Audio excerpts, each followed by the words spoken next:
Every year, at the top of the month in January, I journey into my favorite store and I pick out a planner.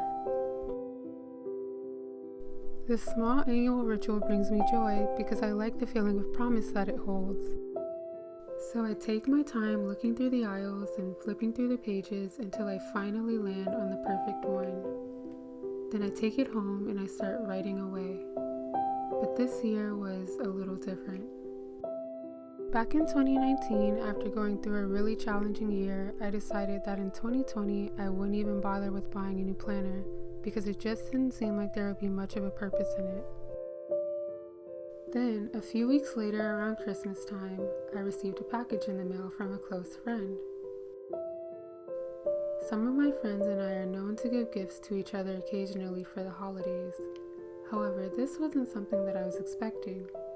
And as I opened the gift and pulled it out of its packaging, I was even more surprised when I discovered that it was a planner. Not only that, but it was the exact style of planner that I loved. Since I hadn't spoken to this friend in detail about my circumstances or my earlier decision, I knew that this wasn't just a coincidence, but a nudge from God to keep dreaming. At the time, I didn't really have any new prospects or ideas on my horizon, so I just decided to start writing down small tasks from my daily life. Things like cleaning and other chores that I needed to get done. Then, over time, I started to notice that these small mundane things became little happinesses. I could finally understand that productivity, growth, and success didn't have to look like big sweeping milestones. They could take place quietly in these small daily moments of accomplishment.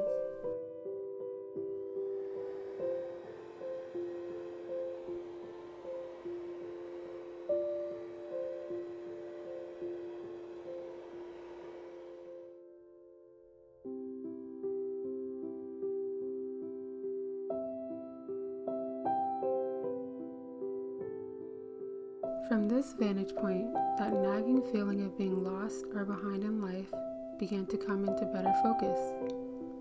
I could understand that my life was not a destination to be achieved, but a continuous and unfolding story that could evolve at any moment.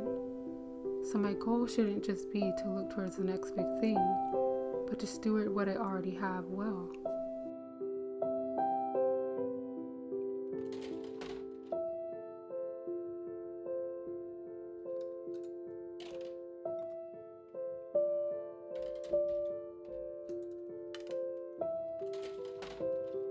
This means that my time, opportunities, and resources are gifts that I should invest wisely into the areas of my life that really matter.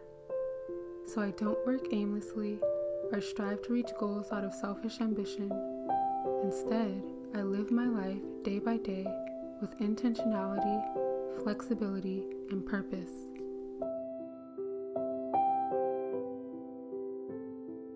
In this way, productivity takes on a freeing new meaning, because the focus is not just on how frequently or efficiently I make or do something, but on the quality of whatever it is that I'm putting my efforts into.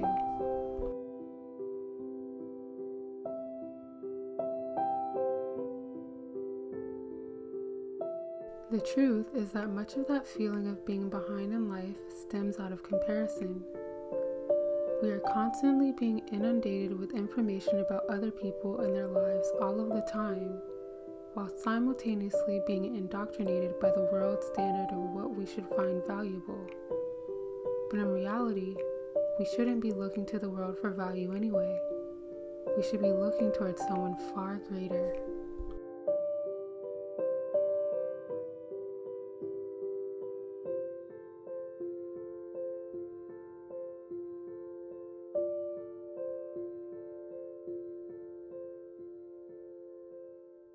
In the Message Bible's translation of the Epistle to the Colossians, chapter 3, verse 2, it says to pursue the things over which Christ presides.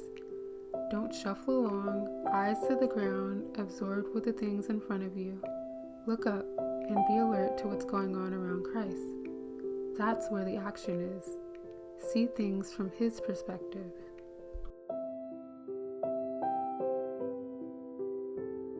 When I look at my life through God's lens, I can understand that each season of my life is purposeful, even when it doesn't align with the world's standards or my expectations. So I can live freely and walk with confidence as I march to the beat of my own God-given drum.